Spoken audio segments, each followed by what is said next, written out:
little doll that had been bought for sixpence at a stall in the marketplace. It had scanty hair and a weak composition face, a calico body and a foolish feet that always turned inwards instead of outwards, and from which the sawdust now and then oozed. Yet in its glass eyes there was an expression of amusement. They seemed to be looking not at you, but through you, and the pursed up red lips were always smiling at what the glass eyes saw. "Well, you were a doll," the boy said, looking up from his French exercise. "And what are you staring at me for? Is there anything behind?" he asked, looking over his shoulder. The doll made no answer. "And whatever are you smiling for?" he asked. "I believe you were always smiling. I believe we'd go on if I didn't do my exercise till next year, or if the cat died, or the monument tumbled down." But still the doll smiled in silence, and the boy went on with his exercise. Presently he looked up again and yawned. "I think I'll go for a stroll," he said, and put his book by. "I know what I will do," he said suddenly. "I will take that doll and hang it up to the apple tree to scare away the sparrow." And calling out, "Sis, I have taken your doll. I'm going to make a scarecrow of it," he went off to the garden.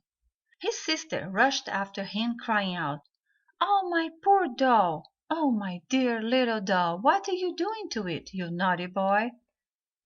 "It's so ugly," he said. "No, it's not ugly," she cried.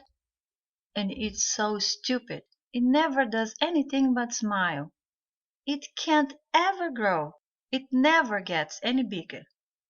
"Poor darling doll," she said, as she got it once more safely into her arms. "Of course can't grow. But it's not your fault. They did not make any tucks in you to let it out. And it's so unfeeling."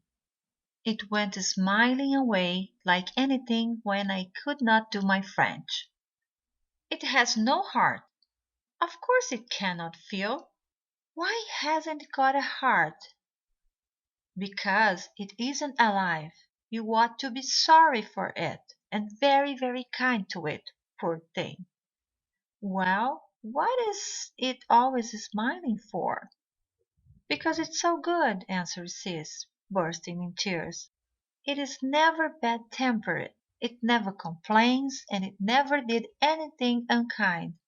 And kissing it tenderly, "You are always good and sweet," she said, "and always look smiling, though you must be very unhappy at not being alive."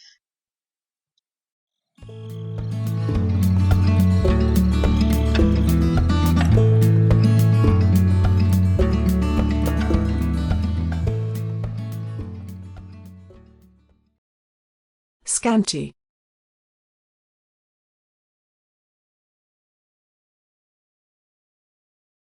Scanty. Outwards.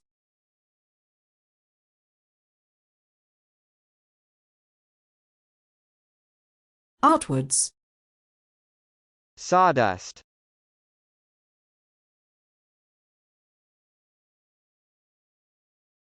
Sawdust. Ooze.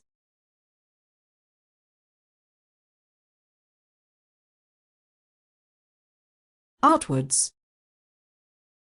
Tumble.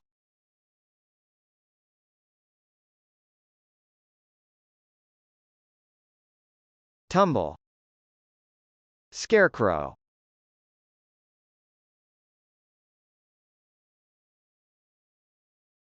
Scarecrow. Tempered.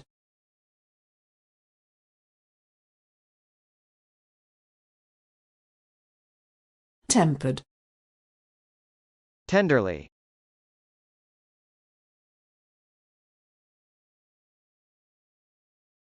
Tenderly.